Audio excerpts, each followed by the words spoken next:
The lights in the medical room were too bright. Daeho stood in the middle of a circle made of strange machines. He wore only his underwear because the alien doctor said the scanning machines needed to see everything. The machines hummed and beeped. Blue lights moved up and down his body like waves on water. Dr. Taemin watched the screens in front of him. He had 4 eyes instead of 2. His skin was purple and smooth like a dolphin. He came from a planet called Velthara, where everyone looked like him. Taemin had been a doctor for 30 years. He had seen many sick and injured beings from across the galaxy, but he had never seen anything like what appeared on his screen now.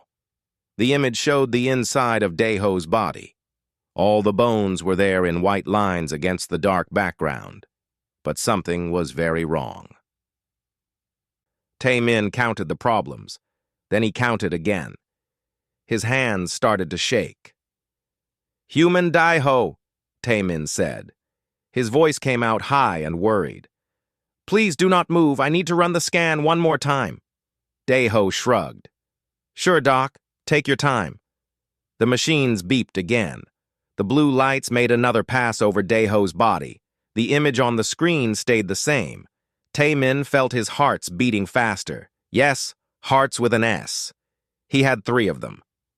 "Human Daeho," Taemin said slowly. "When did you plan to tell us that you are dying?" Daeho blinked. "What? I'm not dying. I feel fine." Taemin pointed at the screen with one of his long fingers.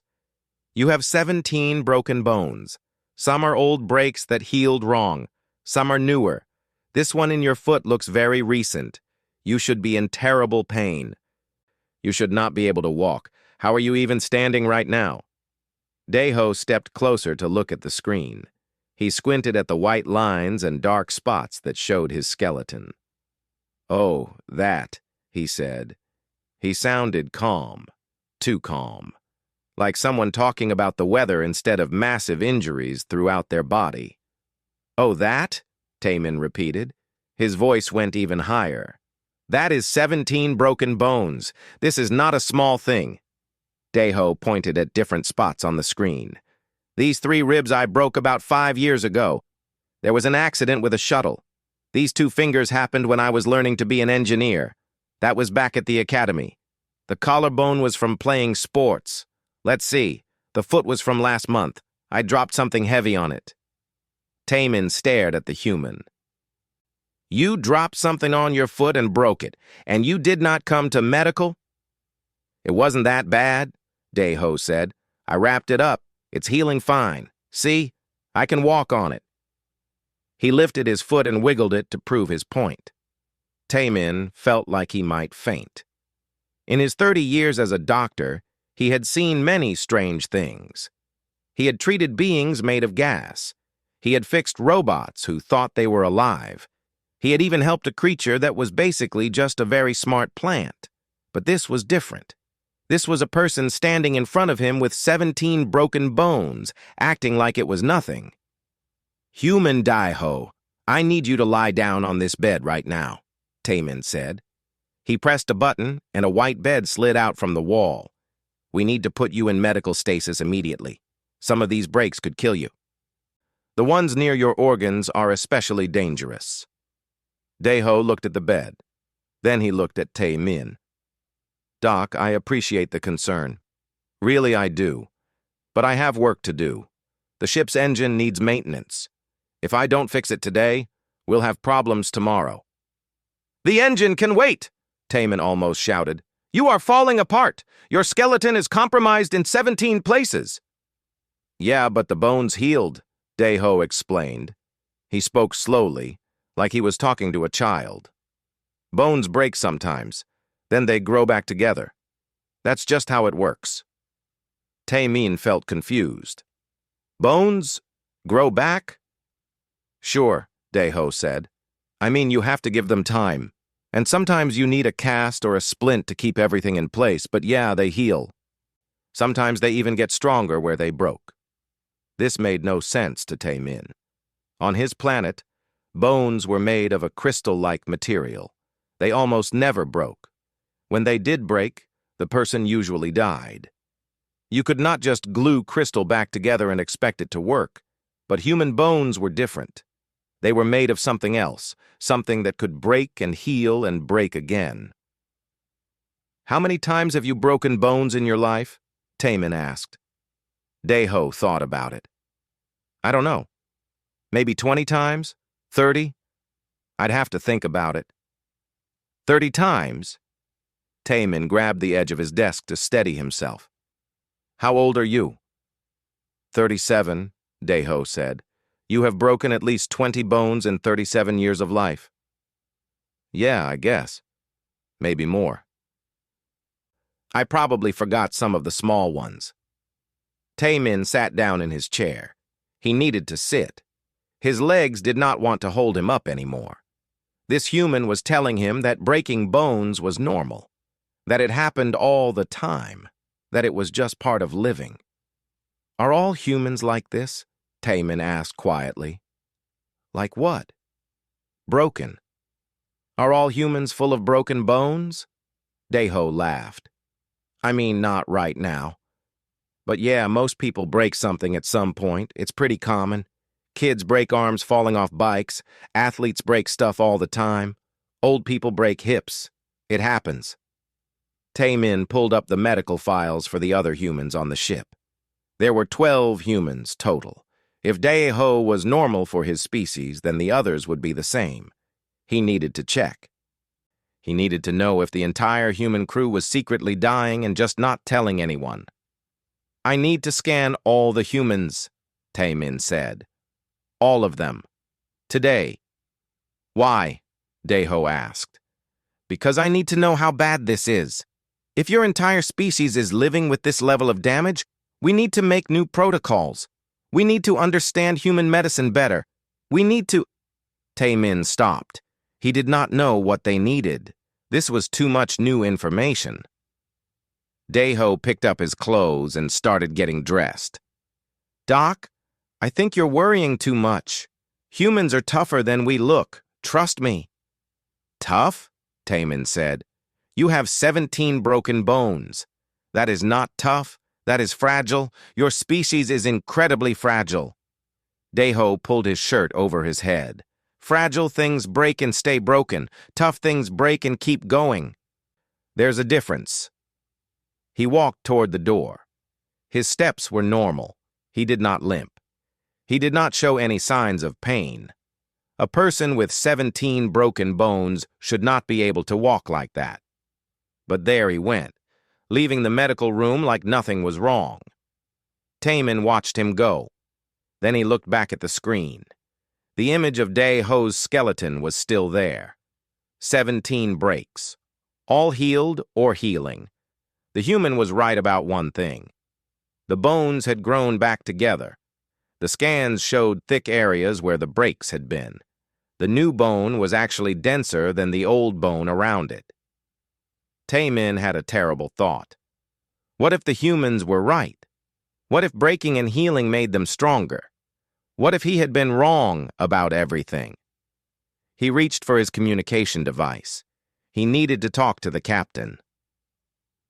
This was bigger than one human with broken bones. This was about understanding an entire species that seemed to live their lives falling apart and pulling themselves back together. The captain needed to know. Everyone needed to know. The humans were not what they seemed. Captain Hyejin arrived at the medical room 20 minutes after Taemin called her. She was a tall woman with short black hair and sharp eyes that missed nothing. She had been captain of the Celestial Harmony for 3 years. In that time, she had dealt with many problems, engine failures, diplomatic incidents, even a small war. But she had never seen Dr. Taemin look this worried. "What's the emergency?" Hyejin asked as she walked through the door. Taemin pointed at the screen. The image of Daeho's skeleton was still displayed there. All 17 breaks were marked with red circles. "Is that Daeho?" Hyejin asked. She stepped closer to get a better look. "Yes," Taemin said. "He came in for his routine health check. I found this." Hyejin studied the image. Her face did not change. She did not look shocked or worried. She just looked at the screen the way someone might look at a grocery list. "Which ones are you worried about, Doc?" she asked. Tae-min felt his mouth fall open. "Which ones? All of them. How can you ask which ones?" Hae-jin pointed at different spots on the screen. "Let me see. 3 ribs on the left side. Those are old. Probably 5 years or more based on how they healed. 2 fingers on the right hand. Also old. The collarbone looks like it was a clean break. Healed well. The foot is newer." She turned to Tae-min.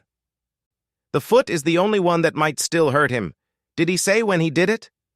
"Last month," Tae-min said. His voice was weak. He dropped something heavy on it. "And he didn't report it?" Hae-jin frowned. "That's against regulations. I'll talk to him about that." "That's what you're worried about?" Tae-min could not believe what he was hearing.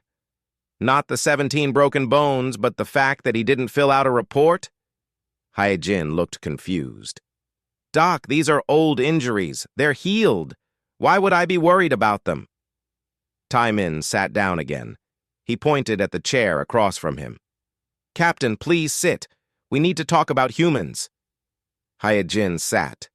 She crossed her arms and waited. "I have been a doctor for 30 years, Tae-min said. "I have treated hundreds of species, thousands of patients. But I have never seen anything like this. Dae-ho has 17 broken bones. He told me this is normal for humans. He said most humans break bones many times in their lives. Is this true?" "Yes," Hae-jin said. "It's pretty common." "How is your species still alive?" Tae-min asked. The question came out louder than he meant it to. "How have you not gone extinct? If breaking bones is common, if it happens to everyone, then how do you survive?" Hae-jin thought about how to explain. "Our bones are different from yours, Doc. They're made of living tissue. When they break, the body sends special cells to fix the damage. Those cells build new bone. After a few weeks or months, the bone is as good as new, sometimes better." "Better?" Tae-min repeated. "The new bone that grows is often stronger than the old bone. It's thicker, denser. The body overcompensates. It's like when you repair a wall and make it stronger than it was before." Tae-min looked at the screen again. He looked at the thick white areas where Dae-ho's bones had healed. The captain was right. Those areas were denser. They showed up brighter on the scan. The broken bones had healed stronger. "This is incredible," Tae-min said quietly, "and terrifying." "Why terrifying?" Hae-jin asked. "Because it means humans are designed to break. Your bodies expect damage. They have systems ready to fix that damage. What kind of evolution creates a species like that?" Hae-jin smiled. It was not a happy smile. It was the smile of someone remembering difficult things. "Earth is not an easy planet, Doc. It's beautiful, but it's dangerous. Big predators, poisonous plants, natural disasters. Our ancestors had to be tough to survive. They had to be able to take damage and keep going. Those who couldn't heal from injuries died. Those who could heal passed on their genes. After millions of years, we became very good at healing." Tae-min understood evolution. Every doctor did.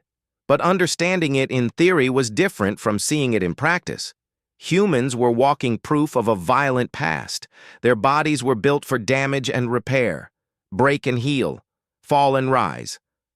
"I need to scan the other humans," Tae-min said. "All of them. I need to see if this is normal across your entire crew." Hae-jin nodded. "I'll send out a message. Everyone will come in for scans today." "Thank you, Captain." Hae-jin stood up to leave. Then she paused at the door. "Doc, can I give you some advice?" "Of course." "Don't treat us like we're fragile. Humans don't like that. We know our bodies better than anyone. If we say we're fine, we're fine. Trust us." After she left, Tae-min sat alone in his medical room. He looked at Dae-ho's skeleton on the screen. The human had walked out of here without any help. He had climbed stairs. He would go to work and fix the ship's engine, all with 17 broken bones in his history. The first human arrived an hour later. Her name was Bora. She worked in security. She was shorter than the captain, but her arms were thick with muscle. She stepped into the scanning circle without being asked. "Captain said you need to check everyone," Bora said. "Let's get this done. I have a shift in 30 minutes. The machines hummed. The blue lights passed over Bora's body. Taemin watched the screen as her skeleton appeared. He counted the breaks. Then he counted again. Then a third time, because he could not believe the number. "You have 19 old fractures," Taemin said. His voice shook. Bora looked at the screen. "Sounds about right. Security work is rough, lots of physical stuff, combat training, zero-gravity drills, things happen." "Things happen," Taemin repeated. He was starting to hate that phrase. The next human was Jiwoo. He was an engineer like Daeho, younger, maybe in his late 20s. He had 23 old breaks. 23. Taemin felt dizzy when he saw the number. "How?" was all Taemin could say. Jiwoo laughed. "I used to race motorcycles back on Earth, really fast ones. I crashed a lot. Broke both legs, one arm twice, a few ribs, my collarbone. Then there's the work injuries. Tools falling. Equipment malfunctions. You know how it is." Taemin did not know how it was. He had never broken a bone in his life. No one on his planet had. It simply did not happen. Young Mi came next. She was the ship's botanist. She grew plants in the hydroponics bay. She was quiet and calm. She wore glasses and kept her hair in a neat bun. She looked like the safest, most careful person on the ship. The scan showed 11 old breaks. One of them was her skull. "Your skull," Taemin said. He pointed at the screen. "You cracked your skull." "Oh yeah," Young Mi said. "I fell while hiking on Earth. Hit my head on a rock. I was unconscious for a few minutes, but I was fine after a couple weeks." "A couple weeks," Taemin said. "You cracked your skull and recovered in a couple weeks." "Well, a couple months for full recovery, but I was back to work pretty quick." One by one, the humans came through. Every single one had a history of broken bones. Some had more than others, but all of them had at least a few, and all of them acted like it was completely normal. By the end of the day, Taemin had scanned all 12 humans. The average number of old breaks was 15 per person. The lowest was 8. The highest was 27. That human was Min Seok, the pilot. He had crashed ships, fallen from heights, been in explosions. His skeleton looked like a road map of violence, but he walked and talked and flew the ship better than anyone. Taemin called a meeting with the other alien medical staff. There was Rithka, a Kretic nurse with a hard shell and many legs. There was Polnix, an Ulvani who looked like a walking blob of clear jelly. There was Vess, a Roth with scales and a long tail. "We have a problem," Taemin told them. He showed them the scans. All 12 humans, all the broken bones. Rithka clicked her mandibles together in distress. "Are they aware they are dying?" "They're not dying," Taemin said. "They're normal. For humans, this is normal." Polnix wobbled with concern. Ulvani didn't have bones. They couldn't imagine what breaking would feel like. "How do they function?" "I don't know," Taemin admitted. "But they do. They work. They exercise. They live normal lives." Vess flicked his tongue out nervously. "Should we be worried? Are we in danger serving with them?" That was a good question. Taemin had not thought about it that way. Were humans dangerous because they were so used to being damaged? Or were they reliable because they could take damage and keep working? "I think," Taemin said slowly, "that we need to learn more about human medicine and human bodies. We need to understand them better, because right now, I don't understand them at all." The other medical staff agreed. They would study, they would research, they would figure out how humans managed to survive with such fragile skeletons. But deep down, Timon suspected that fragile was the wrong word. Humans were not fragile. They were something else entirely, something that could break into pieces and put itself back together, something that wore its scars and healed bones like armor. The word fragile meant delicate, easy to damage, unable to recover. That was not humans at all. But Taemin did not know what the right word was yet. The meeting room was full. Captain Hyejin had called together the senior staff from all departments. Humans and aliens sat around the long table. The lights were dim because the critic had sensitive eyes. Everyone had drinks in front of them, coffee for the humans, various other liquids for the aliens. Dr. Taemin stood at the front of the room. Behind him, a large screen showed graphs and charts, all about human bones, all about breaks and healing. "Thank you all for coming," Taemin said. His voice was steady, but his hands still shook a little. "I asked for this meeting because we have discovered something important about our human crew members." Commander Zilrath leaned forward. He was a chronaut, which meant he was very tall with blue skin and horns on his head. He was the first officer of the ship. "Is there a medical problem?" "That depends on your definition of problem," Taemin said. He pressed a button and the screen changed. It showed all 12 human skeletons side by side. Every broken bone was marked in red. There was a lot of red. The alien crew members stared at the screen. Some made sounds of distress. Rithka's mandibles clicked rapidly. Polnick's actually quivered in his chair. "These are our human crew members," Taemin explained. "Every single one has a history of broken bones. The average is 15 breaks per person. Some have more, some have less. But all of them have experienced multiple skeletal fractures during their lifetime." "Are they sick?" asked Vess, the Roth engineer. "No," Taemin said. "They are completely healthy by human standards. This is normal for their species." "Normal?" Rithka stood up from her chair. Her many legs moved in an agitated pattern. "How can this be normal? If a critic breaks our exoskeleton, we die. We cannot repair it. It is death." Taemin nodded. "Yes, for your species, a break is catastrophic. But humans are different. Their bones are made of living tissue that can regenerate. When a bone breaks, the body sends cells to repair it. New bone grows. After some time, the break is healed." Polnick's raised a tentacle. His voice came through a translator device. "But so many breaks. How do they get so many breaks?" Captain Hyejin spoke up from her seat. "Life happens, Polnick. We fall. We have accidents. We play sports. We work with heavy machinery. Sometimes we fight. Earth has strong gravity. Things fall hard there. Bones break." "But you keep living," Zilrath said. It was not a question. He was stating a fact that amazed him. "We keep living," Hyejin agreed. Taemin pressed the button again. The screen showed video footage now. "I have collected educational material from Earth. With the captain's permission, I would like to show you how common this is in human culture." The first video played. It showed a human child climbing a tree. The child lost their grip and fell.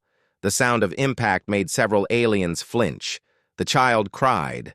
Adults ran over. The video cut to later. The child's arm was in a white cast. Other children were drawing on the cast with colorful markers. Everyone was smiling.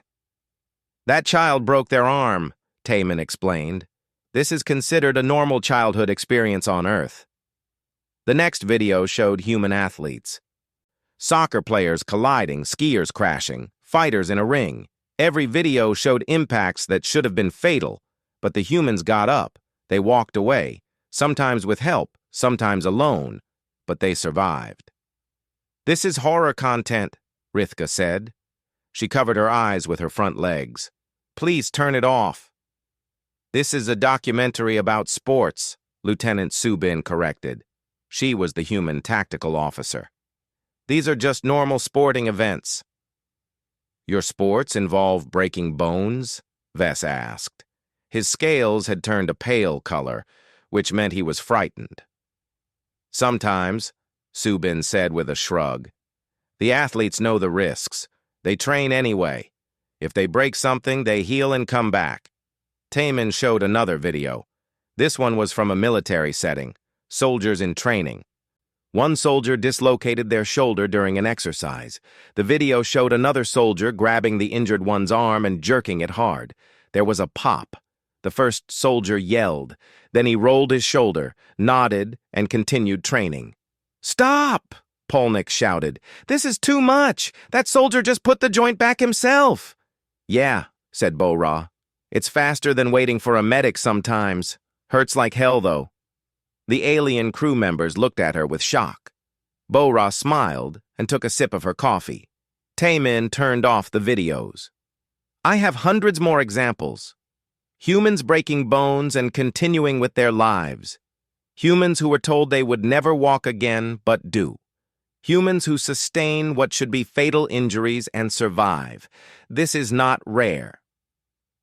This is common." "How is your species not extinct?" Rithka asked. "How have you survived this long?" Pilot Min-seok laughed. He was the human with 27 old breaks, the one who had crashed the most ships. "We survive because we can take a hit. That's our advantage. You guys have better technology, stronger bones. But when things go wrong, we're the ones who can get hurt and keep going." He stood up and walked to the front of the room. 8 years ago, I crashed a shuttle on a moon with high gravity. The impact broke my back in 3 places. The doctors said I might never walk again. They said I was lucky to be alive. He turned around so everyone could see him standing. "That was 8 years ago. Now I'm the best pilot in the fleet. My back hurts when it rains, sure. But I can walk. I can run. I can fly." The room was silent. Everyone stared at Min-seok. He had broken his back. His back. The most important bone structure in the body. And he was standing there smiling, completely fine.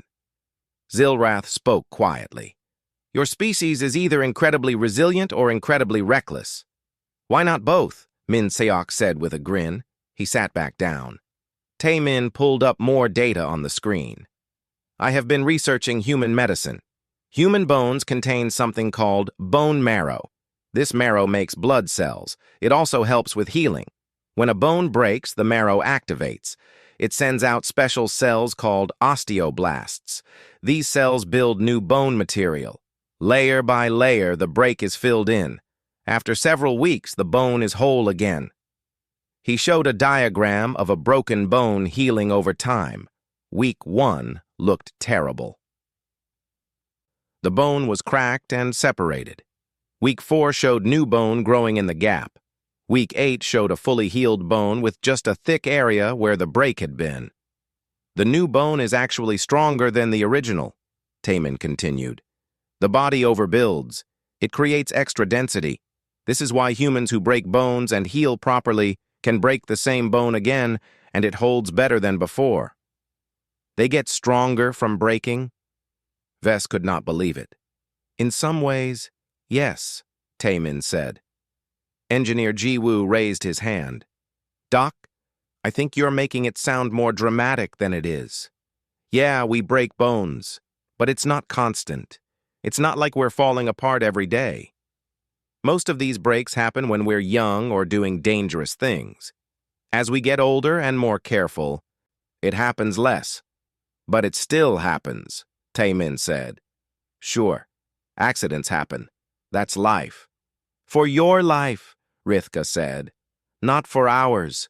If I break my exoskeleton, I die. There is no healing. There is no getting stronger. There is only death." Young Mi, the botanist, spoke gently. "I understand this is hard to hear, but you need to understand that we're not being reckless. We're not trying to get hurt. We just know that our bodies can handle damage. It gives us freedom. We can try new things, take risks, push boundaries, because we know that if something goes wrong, we'll probably be okay." "Probably," Taemin repeated. "Not definitely, probably." "Nothing in life is definite," Captain Hyojin said. But humans have pretty good odds. Our medical technology is good, our bodies are good at healing, and we have experience. Every human grows up learning how to fall, how to protect themselves, how to recognize serious injuries versus minor ones. It's part of our education. Zilrath looked at all the humans in the room. You are all damaged. Every single one of you has been broken and repaired. And yet you work harder than most species. You volunteer for dangerous missions. You take jobs in high-risk areas. Why? Because someone has to, Hyojin said simply. The galaxy needs people who can take risks, who can go to dangerous places, who can survive when things go wrong. Humans are good at that. The meeting continued for another hour. The aliens asked questions. The humans answered. Slowly, the shock began to fade. The aliens started to understand that this was just how humans were. They broke. They healed. They continued. But understanding something and accepting it were two different things. As the meeting ended and everyone filed out, Taemin heard the aliens whispering to each other. They were still disturbed, still worried, still trying to figure out how to work alongside beings who treated broken bones like minor inconveniences. Taemin gathered his notes and shut down the screen. He understood their concern. He felt it too. But he also felt something else, something that surprised him. He felt respect. Humans were not fragile. They were not weak. They were something unique in the galaxy. They were survivors. They were beings who could be broken into pieces and still find a way to put themselves back together. That took a special kind of strength, a kind of strength that could not be measured in bone density or shell thickness. It was a strength of spirit, of will, of refusing to give up no matter what. Taemin wondered what would happen if the humans ever faced a real crisis, if the ship was in danger, if lives were at stake. Would this strange human resilience be enough? Would their ability to break and heal make them heroes, or would it just get them killed? He hoped he would never have to find out, but something told him he would. The universe had a way of testing people, and the humans seemed like they were built to be tested. The common room was crowded 3 days after the meeting. Word had spread through the ship about the humans and their broken bones. Now everyone wanted to know more. Crew members from every department squeezed into the space. Critic hung from the ceiling. Ulvani pooled in corners. Velthari stood in neat rows. The humans sat together on one side of the room, drinking coffee and looking relaxed. Captain Hyojin stood at the front. I know there have been concerns about human durability. Some of you are worried about serving with us. Some of you think we're too damaged to be reliable. So tonight, we're going to show you what human resilience really means.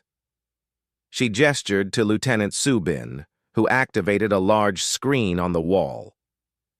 We've prepared some demonstrations. These are real events from Earth. Real humans dealing with real situations. Watch and learn. The first video started. It showed a human woman running a race.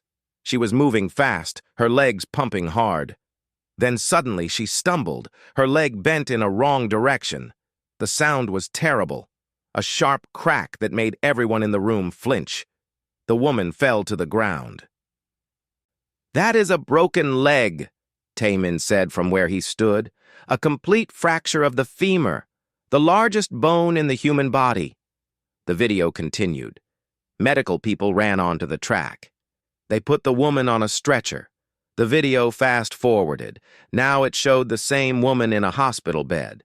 Her leg was in a cast. She was smiling, talking to visitors, looking uncomfortable but not dying. More fast-forward. The woman doing physical therapy, walking with crutches, then walking without crutches, then jogging. The video ended with her running another race 6 months later. She crossed the finish line and pumped her fist in the air. 6 months, Hyojin said. From completely broken to racing again. That's human healing. The next video showed a mountain climber, a human man scaling a cliff face. His rope came loose. He fell. 20 meters straight down onto rocks. The camera was far away, but everyone heard the impact. The man lay still. "Oh no," someone whispered. "He is dead." But he was not dead. The video showed rescue teams reaching him, carefully moving him. The man's eyes were open. He was conscious, talking. The video cut to a hospital. The man's leg was broken. Several ribs were cracked. His arm was fractured. But he was alive, smiling even, though his face showed pain. "This climber fell 20 meters, Jiwoo explained. He broke 6 bones, spent 2 months in the hospital, then another 4 months in recovery. Now he climbs again. Not the same cliff, but he climbs." "Why would he climb again?" Rithka asked. "After such trauma, why risk more?" "Because he loves it," Jiwoo said simply. "The fall was bad luck, an equipment failure. He fixed the equipment and continued doing what he loved." More videos played. A soldier who lost his leg in combat and got a prosthetic. He ran marathons now. A woman who was in a car crash and broke her pelvis. She walked down the aisle at her daughter's wedding 2 years later. A young human who broke his neck playing sports. Everyone thought he would be paralyzed forever. But he recovered. He moved his arms, then his legs, then he walked. The doctors called it a miracle. He called it stubbornness. Video after video showed humans breaking, and video after video showed them healing. Some took weeks, some took years, but they healed. Polnix raised a tentacle. "These videos are chosen carefully. You show us the survivors. What about those who do not survive? What about the humans who break and die?" The room went quiet. It was a fair question. The humans looked at each other. Finally, Captain Hyejin spoke. "You're right. Not everyone survives. Some breaks are too severe. Some injuries are too much even for human healing. People die on Earth. From accidents, from disease, from violence. We're not immortal. We're not invincible." She paused. "But we're tougher than you think. The survival rate for major trauma is high for humans, much higher than it would be for most species. Our bodies fight hard to stay alive." She nodded to Subin, who pulled up new information on the screen. Statistics, numbers, data from human hospitals. "These are survival rates for different injuries," Hyejin said. "Broken legs have a 99% survival rate. Broken arms, 99.5%. Even broken spines have a 70% survival rate if treated quickly. Our bodies want to live. They fight to live." Vess studied the numbers. "These rates are incredible. For my species, a broken spine means death. Always. 100%. For Kritik, too," Rithka added. "Our bodies cannot repair that kind of damage." "Ours can," Bora said. She stood up and walked to the front. "I want to show you something." She lifted her shirt enough to show her side. There was a long scar there, thick and pale against her skin. 5 years ago, I was stabbed during a mission. The blade went between my ribs, punctured my lung. I was bleeding internally. The aliens leaned forward to see the scar. It looked old but serious.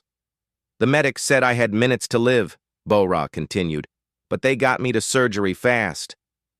They stopped the bleeding, repaired the lung, fixed the rib that cracked. I was in medical for 3 weeks, in recovery for 3 months. Now look at me." She did a quick series of movements. Jumping jacks, push-ups, a handstand, all movements that required strong, healthy ribs and lungs. When she finished, she was not even breathing hard. "That injury should have killed me," Bora said. "By all logic, I should be dead. But human bodies are illogical. They refuse to die when they should. They find ways to survive." Min Seok stood up next. "My turn." He pulled up images on his personal device and sent them to the main screen. The images showed X-rays, a spine with 3 clear breaks, vertebrae that looked crushed. "This was my back after the crash," Min Seok said. "The doctors were honest. They said I might never walk. They said the damage was too severe. The nerves were compressed. The bones were shattered." He turned to face the crowd. "But I'm walking now. I'm flying ships. I'm living a normal life. How? Because human bodies are stubborn, and because I refuse to accept their diagnosis. You refused medical advice? Taemin asked. He sounded horrified. No, Min Seok said quickly. I followed all the medical advice, did all the physical therapy, took all the medicine, but I also refused to give up. I told my body it would heal. I told my legs they would move. And eventually, they listened. The mind affects the body, Young Mi added.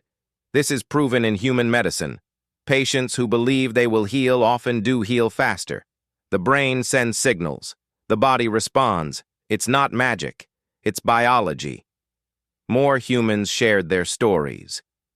Daeho talked about learning to work again after his shuttle crash. Subin described recovering from a training accident that broke both her legs. Each story was different, but they all had the same ending. The human survived. The human healed. The human continued. The alien crew members listened with a mixture of horror and awe. Some took notes. Some just stared. All of them were learning that humans were unlike any species they had known before. I have a question, Zilrath said.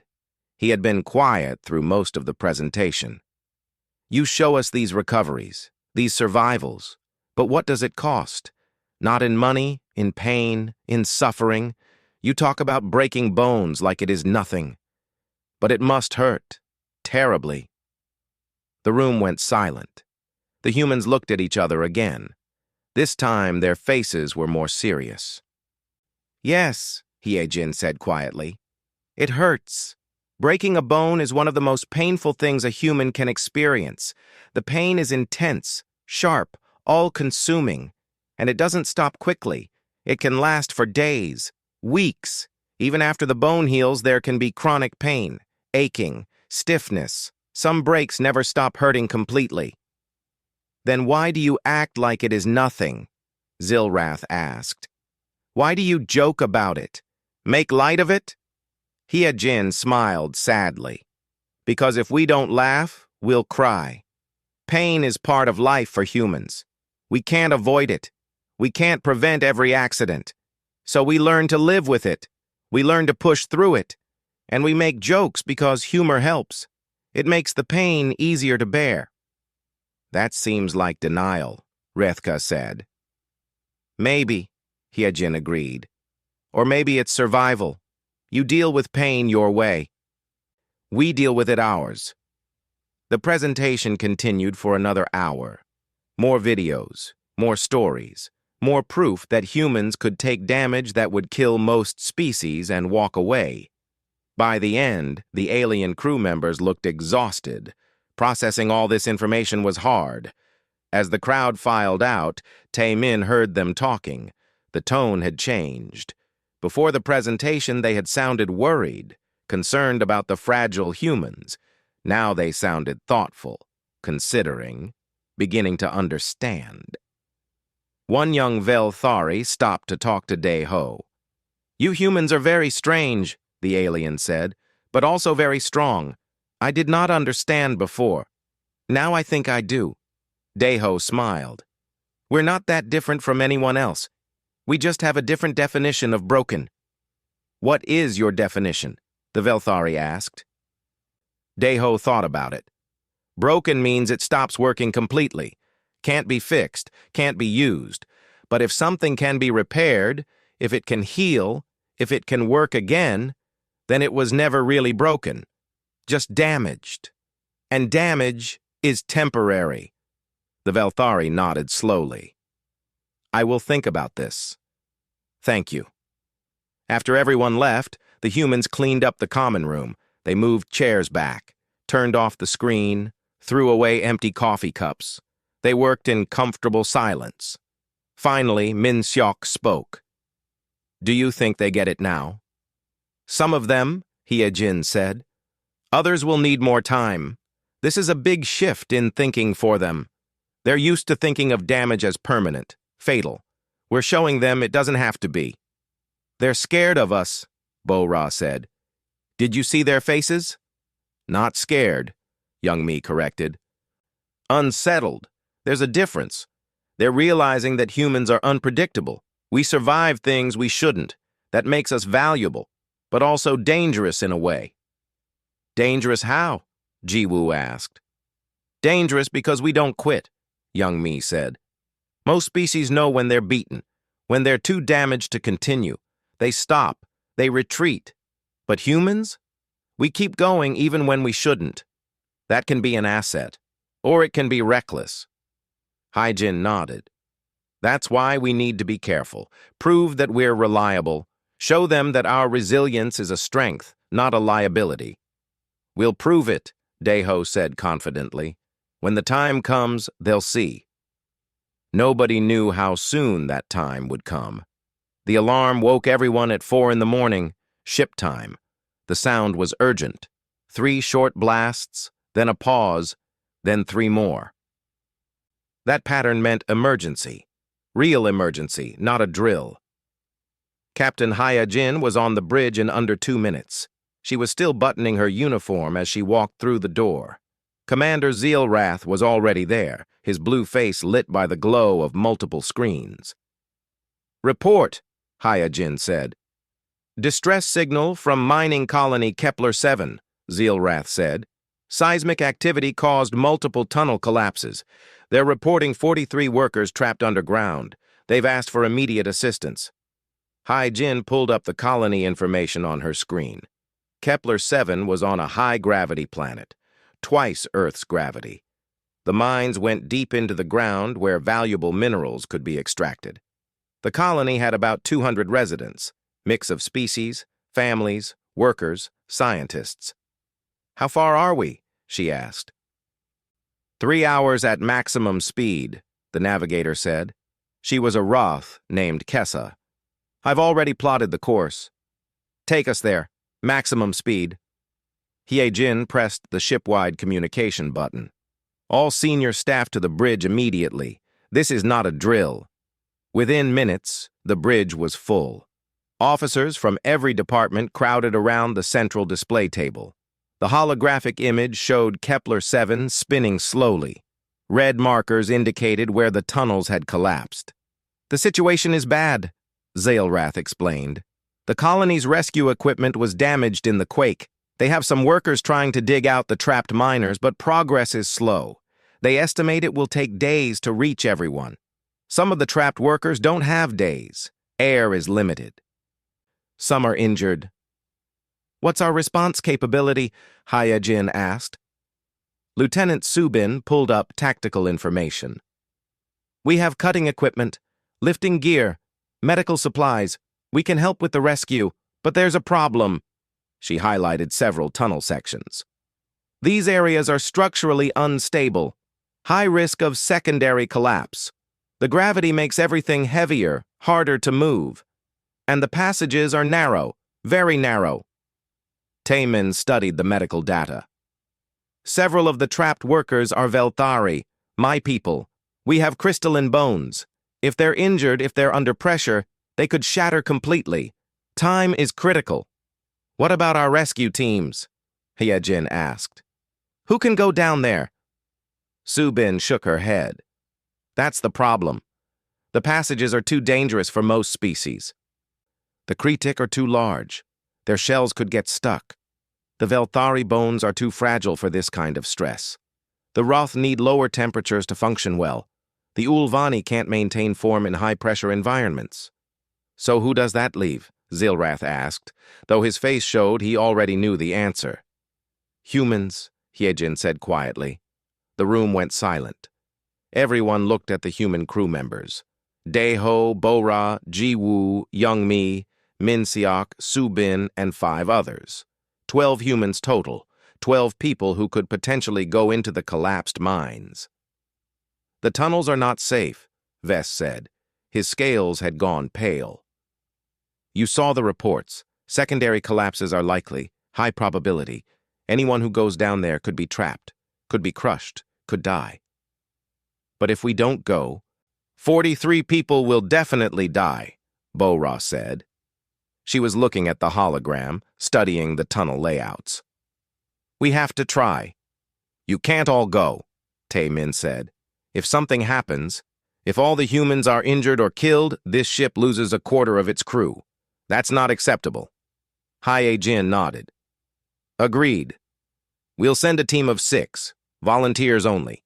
The rest stay on the ship to provide support and backup. Every human hand went up immediately. All 12 of them wanted to go. Of course you do, Zilrath muttered. He sounded exasperated but not surprised. Hee-jin made the selection based on skills needed. Bo-Ra for security and strength. Dae-ho and Ji-woo for engineering expertise. Young-mi because her small size could help in tight spaces. Min-seok for his experience with dangerous situations. And Hae-jin herself because she would not ask her crew to do something she wouldn't do. Captain, you shouldn't go, Zilrath said. If something happens to you, the ship will be fine, Hae-jin interrupted. You'll be in command, but those miners need every advantage. I'm going. There was no arguing with her. Zilrath knew that tone. Instead, he focused on planning. We'll arrive in 3 hours. Use that time to prepare. Get your equipment ready, rest if you can, and... He paused, looking at each human in turn. Be careful, please. The humans spent the next 3 hours getting ready. They put on reinforced suits designed for high-gravity environments. The suits were heavy even on the ship. On Kepler-7, they would be much heavier. They loaded packs with tools, cutting lasers, medical supplies, oxygen tanks, ration bars, water, everything they might need. Dr. Tae-min insisted on scanning each human one more time before they left. I need baseline readings, he said, so I know what normal looks like for each of you if you come back injured. When he saw the scans, he made a small sound of distress. You are going into danger with all these old breaks. Your skeletons are already compromised.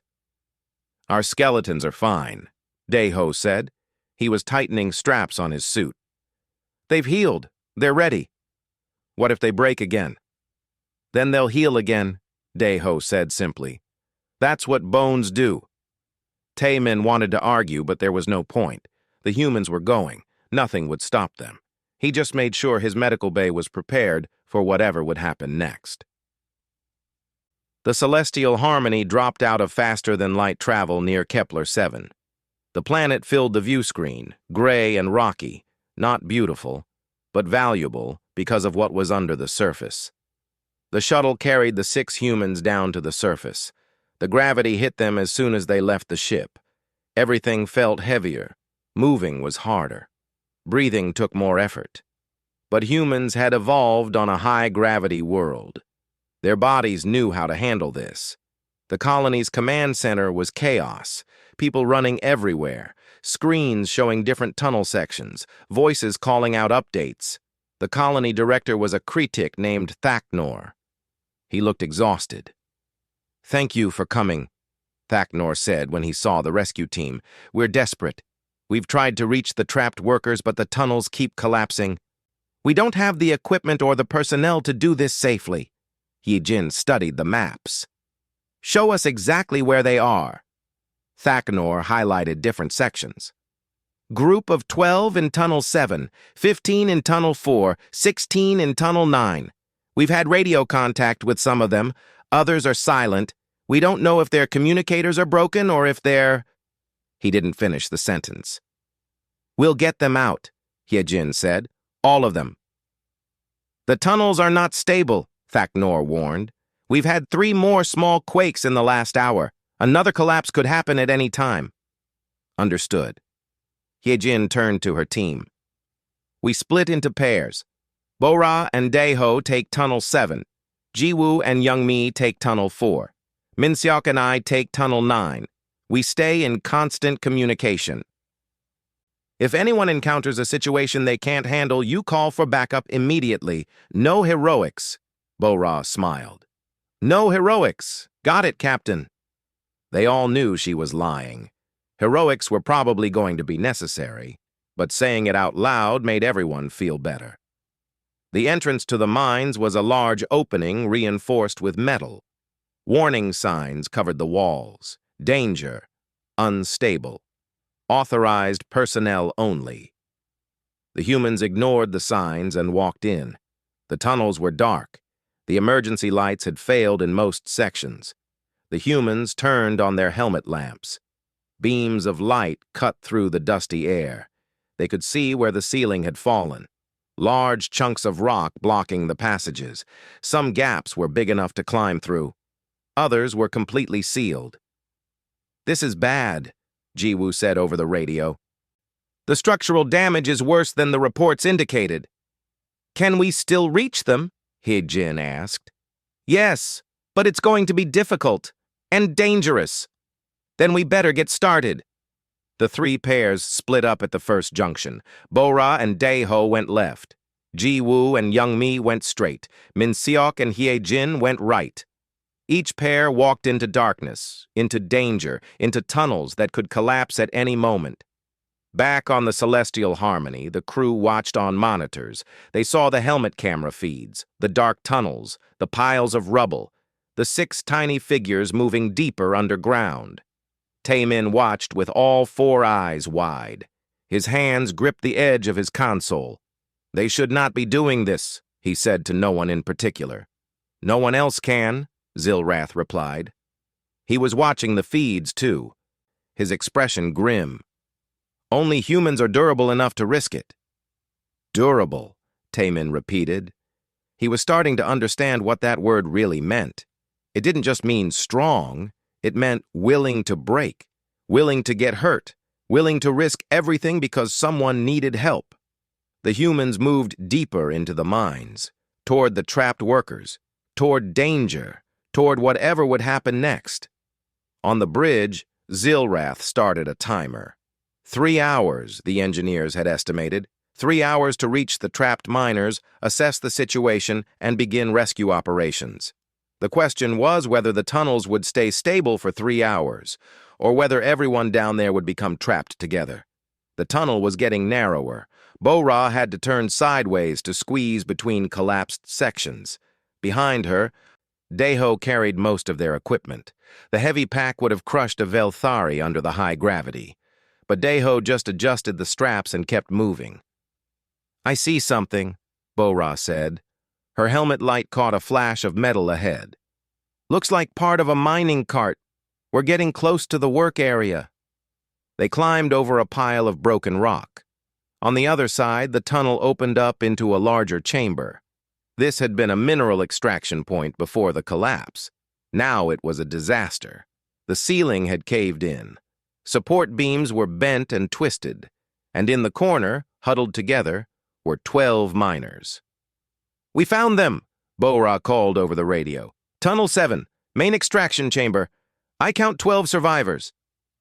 The miners looked up when they heard her voice. Hope filled their faces. They were a mix of species. Velthari, Roth, even 2 Critic. All of them looked scared and hurt. "Are you all right?" Bo-ra asked as she and Dae-ho rushed over. One of the Velthari spoke. Her name tag said Sol-ith. 3 are injured badly, crushed limbs. We tried to move the rocks, but they're too heavy. We don't have the strength in this gravity." Dae-ho was already pulling out cutting tools. "We'll get them out. Just stay calm and follow our instructions." In Tunnel 4, Ji-woo and Young-mi faced a different problem.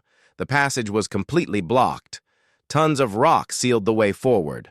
From the other side, they could hear voices, shouting, calling for help. "Can you hear us?" Ji-woo called out. "This is rescue team. Stay back from the wall. We're going to cut through." "Hurry," a voice came back, muffled by the rock. "We're running out of air." Young-mi checked her sensors. "The oxygen level on the other side is critical. They have maybe 30 minutes before they start passing out. Then we work fast."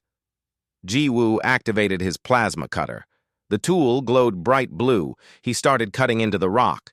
The stone melted under the intense heat. Slowly, very slowly, a hole began to form. In Tunnel 9, Captain Hye-jin and Min-seok found the worst situation. The ceiling hadn't just collapsed. It had come down in layers. The trapped miners were buried under multiple levels of rubble. Getting to them would require moving tons of rock, and every piece they moved could trigger another collapse. "This is going to take hours," Min Seok said quietly. Hyejin nodded. "Then we better get started. Begin with the smallest rocks. Create a stable pathway. Take our time and do it right." They started digging. Pick up a rock, carry it away. Pick up another rock, carry it away. Again and again. The high gravity made every rock feel twice as heavy. Muscles burned, sweat poured, but they kept working. On the Celestial Harmony, the crew watched all 3 rescue efforts. Taemin monitored the humans' vital signs. Heart rates were elevated, body temperatures rising, stress hormones flooding their systems. But they kept working. "They've been down there for 2 hours, Rithka said. "They must be exhausted." "Humans can work for long periods under stress," Zilrath said. He had been studying human physiology since the meeting. "Their endurance is remarkable. They won't stop until the job is done or their bodies give out." "What if their bodies give out?" Rithka asked. Zilrath didn't answer. He just watched the screens. In Tunnel 7, Bo-Ra and Daeho had freed 8 of the 12 miners. The injured ones were more difficult. One Rotha had his leg pinned under a massive boulder. The rock was too big to lift, too solid to cut quickly. They needed another approach. "We'll use leverage," Bo-Ra said. She found a long metal beam among the debris. "Daeho, help me wedge this under the rock." They positioned the beam. Both of them pushed down on one end. The rock shifted slightly. Not enough. "We need more force," Daeho said. He looked around. "We can use the mining cart as a counterweight. If we can tip it onto this end of the beam..." It took 10 minutes to set up. The cart was heavy even when empty. Moving it into position required all their strength. Finally, everything was ready. "On 3, Bo-Ra said. 1, 2, 3! They shoved the cart. It tipped, fell, landed on the end of the beam. The beam acted like a giant lever. The boulder lifted, just a few centimeters, but enough. "Pull him out, now!" Bo-Ra shouted. The other miners grabbed their injured friend and dragged him clear. The moment he was safe, Bo-Ra and Daeho let go. The cart crashed down. The boulder settled back into place. The Roth's leg was badly crushed. But he was free. Alive. Daeho immediately started applying medical treatment. Then the tunnel shook. Small rocks fell from the ceiling. A deep rumbling sound came from everywhere at once. "Aftershock!" someone yelled. "Everyone down!" Bo-Ra threw herself over the injured Roth. Daeho covered 2 smaller miners with his body. The shaking continued for 15 seconds. More rocks fell. Dust filled the air. When it finally stopped, they did a quick check. "Everyone okay?" Bo-Ra asked. Voices called back. Yes. Okay, still alive. But the tunnel looked worse now. More cracks in the ceiling, more unstable sections. And Bo-Ra felt something warm running down her shoulder. She touched it, looked at her hand. Blood. A rock had hit her. She could feel pain radiating from her shoulder, sharp and intense. "Bo-Ra, your shoulder," one of the miners said. "It's fine," Bo-Ra lied. The pain said otherwise. Something was definitely wrong. Dislocated, maybe, but there was no time to worry about it. "We need to move. This whole section could come down. Can everyone walk?" Most could. The injured ones needed help. Bo-Ra and Daeho supported the worst cases. They started moving back toward the entrance, slowly, carefully. Every step was agony for Bo-Ra. But she didn't stop. In Tunnel 4, Ji-Woo's plasma cutter finally broke through. The hole was small but big enough for air to flow through. On the other side, the trapped miners gasped in relief as fresh oxygen reached them. "Keep going," Young Mi encouraged. "Make the hole bigger." Ji-Woo cut faster. The hole grew. Soon it was large enough for a person to fit through. One by one, the trapped miners climbed through. 15 total, all alive, all able to move. But then Young Mi heard a sound that made her blood cold. A crack. She looked up. A large section of the ceiling was separating, about to fall, right where they were standing. "Run!" she screamed. "Everyone run now!" People scattered. They ran for the exit. Young Mai grabbed the slowest miner, an elderly Velthari, and pulled him along. Behind them, the ceiling came down. A wall of rock and dust rushed toward them like a wave. They made it around a corner just as the collapse hit. The blast of air and debris knocked them down. Young Mai felt something crack in her ribs. Pain shot through her side. But she and the elderly Velthari were alive. They had made it. Jiwoo's voice came over the radio. "Young Mi, are you there?" "Here," she gasped. "I'm okay. Might have cracked a rib, but I'm mobile. Everyone with me is safe." "Good, because we have a problem. That collapse sealed the tunnel behind us. We can't go back the way we came." Young Mi checked her map. "There's an alternate route. Longer, but it should be clear. I'll lead them that way." In Tunnel 9, Hyejin and Min Seok had been working for over 3 hours. They had moved hundreds of rocks, created a pathway through the rubble. Finally reached the trapped miners, 16 people, all alive, some injured but mobile. "We're getting you out," Hyejin told them. "Follow us, stay close, stay quiet. If I say stop, you stop immediately. Understood?" They understood. The group started moving back through the tunnel. But the aftershock had changed things. New collapses had occurred. The path Hyejin and Min Seok had created was partially blocked again. "We'll have to clear it as we go," Min Seok said. He started moving rocks. That's when Hyejin saw it. A section of the ceiling that looked ready to fall. It was right over the path. Everyone would have to pass under it. If it fell while people were underneath, they would be crushed. "Min Seok," she said quietly, "that section needs to be stabilized. Can you do it?" He looked up, studied the problem. "Maybe.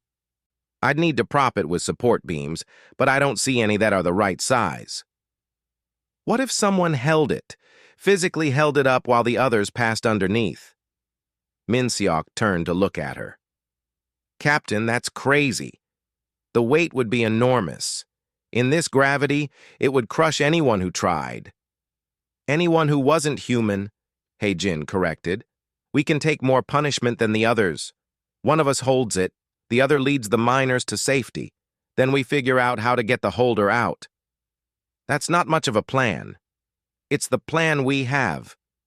Hyejin started moving toward the unstable section. "I'll hold it. You lead them out." "No," Min Seok said firmly. "You're the captain. The ship needs you. I'll hold it." They stared at each other, both knowing what this meant. Whoever held the ceiling might not make it out. The weight could break bones, crush organs, kill them. Finally, Hyejin nodded. "All right, but the moment the last person is through, you let go and run. Don't try to be a hero." "No promises," Min Seok said with a small smile. He positioned himself under the unstable section, found a spot where he could brace against the rock, put his hands up, pressed against the cracked stone. His face showed the strain immediately. The weight was incredible. "Go!" he said through gritted teeth. "Get them out!" Hyejin led the miners past. One by one they hurried under the held ceiling. Min Seok's arms shook, his legs trembled. The weight was too much. No one should be able to hold this much, but he held. The last miner passed, then Hyejin. "Min Seok, let go!" she called. He released, turned, started to run. The ceiling came down. A huge section of rock fell exactly where he had been standing. He dove forward, almost made it. Almost. A boulder caught his leg, pinned it. He felt bones break. Multiple bones. His ankle, his shin, maybe his knee. Pain exploded through his body. He cried out. Hyejin ran back. "I've got you!" She grabbed his arms, pulled. He screamed. The pain was unbelievable, but she kept pulling. His leg came free. The boot was crushed. Blood was spreading, but he was out. "Can you walk?" Hyejin asked. "No," Min Seok gasped. "Legs broken. Maybe in 3 places. You'll have to drag me. Then that's what I'll do. She grabbed him under the arms and started pulling him toward the exit. Behind them, more of the tunnel collapsed. On the ship, Taemin watched all this in horror. They're all injured. Every one of them is taking damage. But they're still moving, Zilrath observed. They're still rescuing people, even while injured. Over the next hour, all 3 teams made it back to the surface. Bo-Ra with her dislocated shoulder, Young Mi with cracked ribs, Min Seok with his shattered leg. Dae-Ho had taken a hit to his arm, a bad fracture that he had wrapped in a makeshift splint. Ji-Woo's hand was cut badly, maybe broken fingers. Even Hye-Jin was limping from a twisted ankle. But all 43 trapped miners were saved. Every single one. The colony's medical facility was overwhelmed. Taemin transported down immediately with his full medical team. They found the 6 humans sitting together, looking exhausted and in pain, but smiling. "You're all injured," Taemin said. He started scanning them frantically. "Multiple fractures, soft tissue damage. You need immediate treatment." "We know," Hye-Jin said calmly. "But first, make sure the miners are stable. We can wait." "You cannot wait. You need—" "Doc," Bo-Ra interrupted. "We've been hurt before. We'll be hurt again. Right now, those miners need you more than we do. We'll survive another few hours." Taemin looked at them. 6 humans, all damaged, all in pain, all refusing to put themselves first. He didn't understand them, but he was starting to respect them. He went to treat the miners. But he made sure his team started working on the humans as soon as possible. They had earned that much. The medical bay of the Celestial Harmony was busier than it had been in years. All 6 humans from the rescue team were there. Some in beds, some sitting on examination tables. All of them being treated for various injuries. Dr. Taemin moved between them with his medical team. Scans showed the damage. Bo-Ra's shoulder was dislocated and the socket was cracked. Young Mi had 3 broken ribs. Min Seok's leg was shattered in 4 places. Dae-Ho's arm had a clean break through the radius. Ji-Woo had 2 broken fingers and a fractured wrist. Hye-Jin's ankle was badly sprained with a small fracture in one of the small bones. "This is terrible," Taemin said as he looked at all the scans. "You are all seriously injured. Some of these will take months to heal properly." "Then we have months," Bo-Ra said. She was lying on a bed while Nurse Rithka prepared to set her shoulder. "At least we're alive. The miners are alive. That's what matters." Rithka grabbed Bo-Ra's arm. "This will hurt," she warned. "I know. Do it." Rithka pulled and twisted. There was a pop as the shoulder joint went back into place.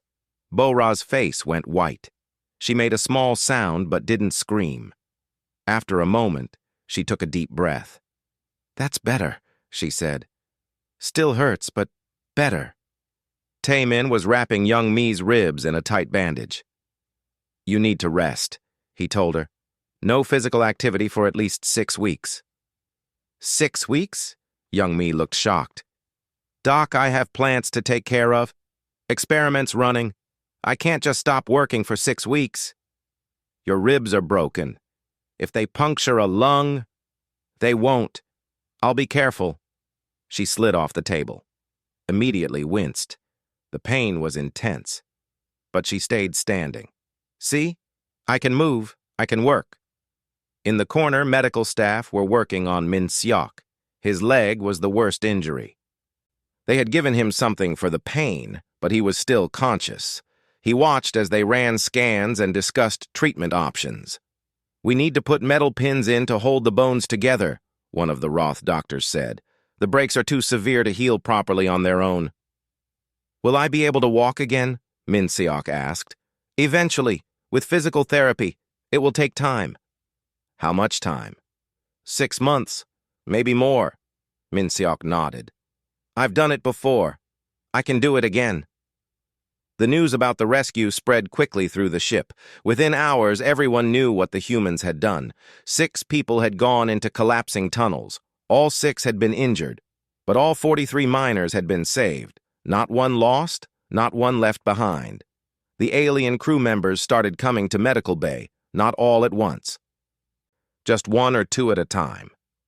They stood in the doorway, looked at the injured humans, didn't say much, but their faces showed respect, admiration, wonder.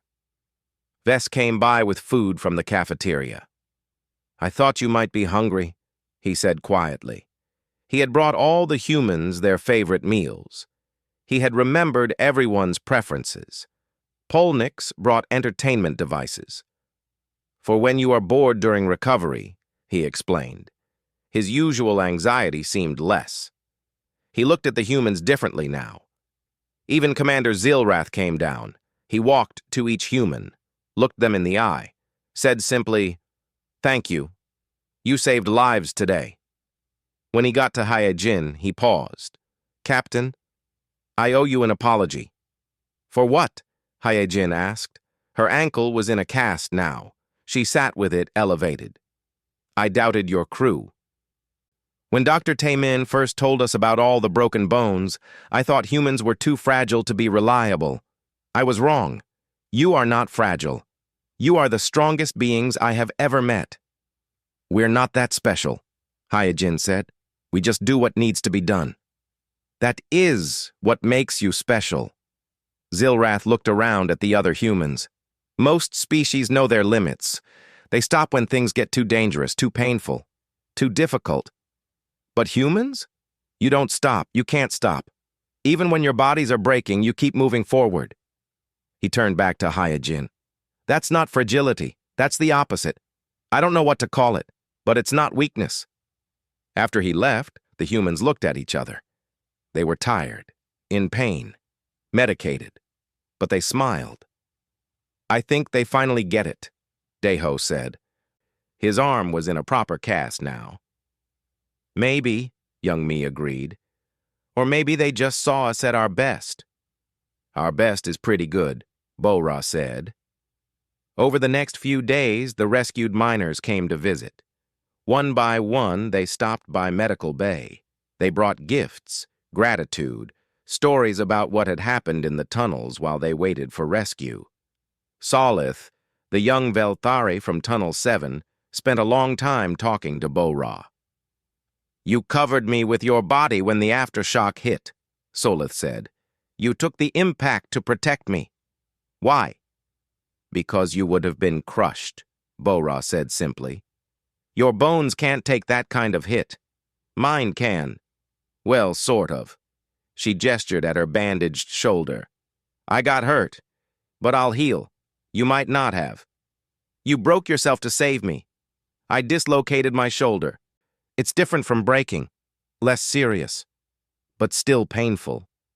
"Yeah, but pain is temporary. Death is permanent." Solith was quiet for a moment. "I am beginning to understand humans. You calculate risk differently than we do. For most species, injury means stopping. For humans, injury is just a cost, a price you're willing to pay." "That's a good way to put it," Bo-Ra said. "Everything has a cost. We just accept that some things are worth the price." The elderly Velthari that Young Mi had saved came to visit her. His name was Karthen. He had been a miner for 40 years. "I am old," Karthen said. "My crystalline structure is brittle. When the ceiling began to fall, I knew I would not survive. I had accepted death. Then you grabbed me, pulled me to safety. Used your own body to shield mine." "Anyone would have done the same," Young Mi said. "No, not anyone. A Kritik would have run to save themselves. Their shells cannot take impacts. A Roth would have frozen in fear. An Ulvani would have scattered. Only a human would have stayed. Would have helped." Young Mi smiled despite the pain in her ribs. "We're stubborn like that." The miners from Tunnel 9 visited Min Seok.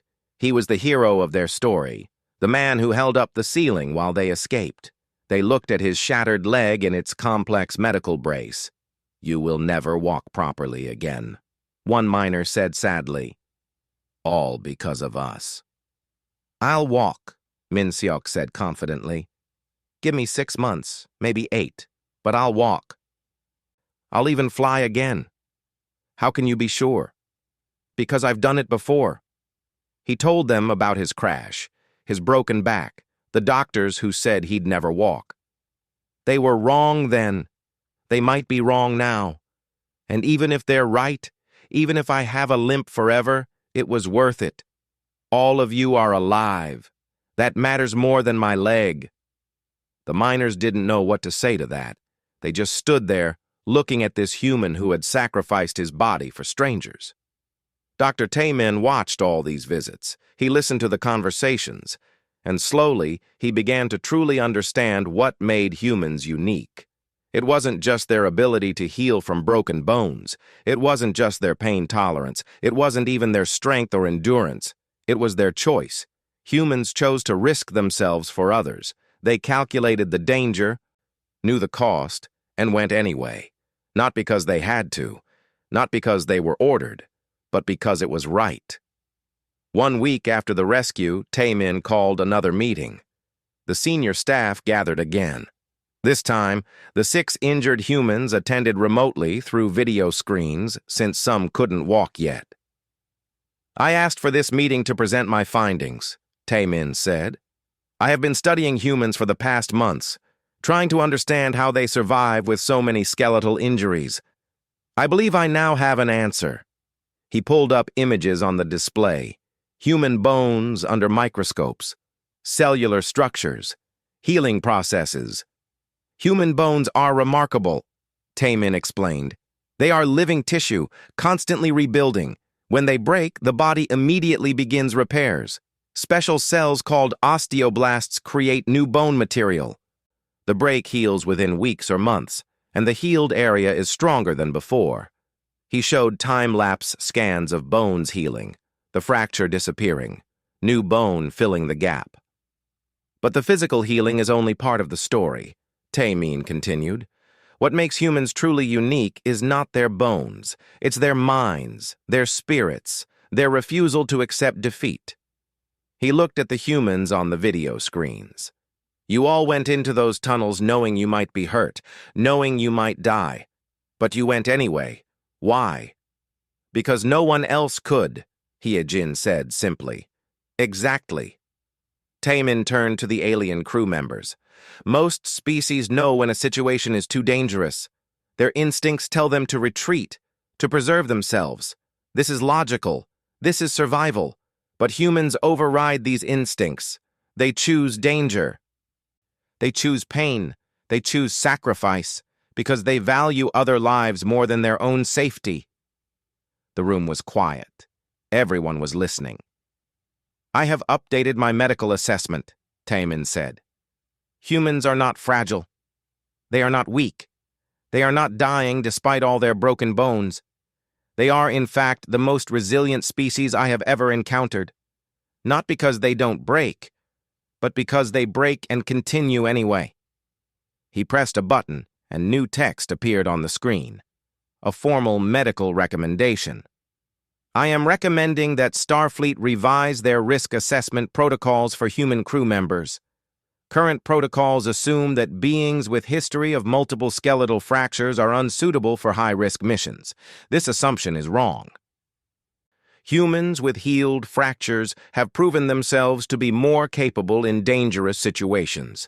They have experience with pain, with recovery, with pushing through difficulties. This makes them ideal for rescue operations, exploration of hostile environments, and any mission where injury is probable. There was surprised murmuring around the room. This was a major change in policy. Furthermore, Taemin continued, I recommend that human resilience training be offered to other species. While we cannot change our biology, we can learn from human psychology, their determination, their refusal to quit. These are skills that can be taught. Commander Zilrath stood up. I support these recommendations. I have seen firsthand what humans can do. They saved 43 lives last week. All 6 rescuers were injured in the process. But they succeeded. No other species could have done what they did. Humans belong on the front lines. in the dangerous places, where their unique abilities can save lives. The vote was unanimous. The recommendations were approved. After the meeting, Taemin went to medical bay. Daeho was there, doing physical therapy on his broken arm. The bones were healing well. In a few more weeks, the cast would come off. "I heard about the meeting," Daeho said. "Thank you, Doc." "For what?" "For understanding us, for not treating us like we're broken." Taemin smiled with his strange alien face. "You are broken, Daeho. You have 21 fractures now." 21. 21 healed fractures, Daeho corrected. "There's a difference." "Yes," Taemin agreed. "There is a difference. A very important difference." He pulled up Daeho's latest scan. The image showed all the old breaks, all the healed bones, all the thick areas where new bone had grown stronger. "When I first saw this scan," Taemin said, "I thought you were dying. I thought all humans were dying. I was wrong. You're not dying. You're living, really living, taking risks, helping others, breaking and healing and breaking again. That's not weakness. That's life." Daeho looked at his own skeleton on the screen. "We're all a little broken, Doc. Humans just wear it on the inside. And you keep going anyway. We keep going anyway." 2 months later, all 6 humans were back to work. Bo-Ra's shoulder was healed. Young Mi's ribs had mended. Daeho's arm was strong again. Jiwoo's hand worked perfectly. Hyejin's ankle barely bothered her. Even Min Seok was walking, though with a slight limp that he said would fade with more therapy. The ship continued its mission, exploring new worlds, making contact with new species, sometimes facing danger. And whenever danger came, the humans stepped forward. Because that's what they did. That's who they were. They were the beings who broke and healed, who fell and rose, who calculated the cost and paid it anyway. They were human. And in a galaxy full of strong shells and crystal bones and cautious beings who knew their limits, humans were unique. Not because they never broke, but because breaking never stopped them.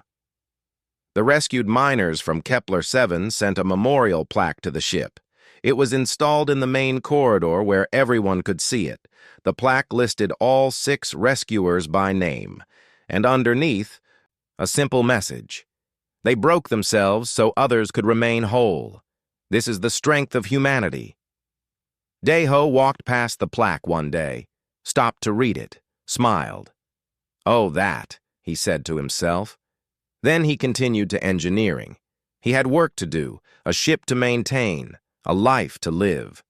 And if he broke something along the way, well, bones healed. They always did.